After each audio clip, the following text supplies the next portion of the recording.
আমি পারিনি কারো প্রিয় হতে, আমি পারিনি কারো মনে জায়গা করে নিতে।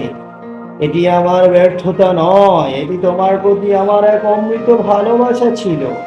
তাই আমি কখনো কারো প্রিয় হতে চাইনি, কারো প্রিয় হতে পারিনি। আমি একমাত্র চেয়েছি তোমারই প্রিয় হয়ে থাকতে। সারাটা দিন চলে যায়, তোমার কি আমায় মনে পড়ে না? তোমার কি আমাকে দেখতে ইচ্ছে করে না? তুমি কি আমায় মিস করো না? আমি ভেবে পাই না তুমি থাকো কিভাবে। আমি ওই ভালোবাসা চাই না, যে ভালোবাসা শুধুই আমাকে কষ্ট দিবে।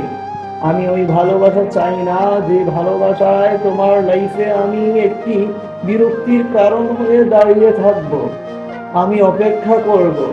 অপেক্ষাটা যে অনেক সুন্দর। তোমার ইচ্ছে হলে তুমি ফিরে আসো, ইচ্ছে হলে তুমি চলে যাও।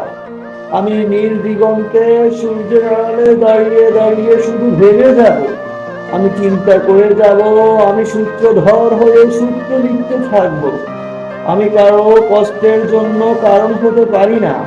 আমি সেই সূত্রে ঘাটা লিখিত কাব্য হয়ে থাকবো, যেখানে থাকবে না কোনো প্রকার কোনো কারণ, কোনো সমস্যা, কোনো এক্সকিউজ।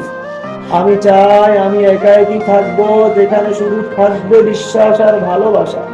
আমি কারো দয়া, কারো মায়া নিয়ে থাকতে চাই না। আমি চাই বিশ্বাস আর ভালোবাসার জায়গাটুকু নিয়ে থাকতে।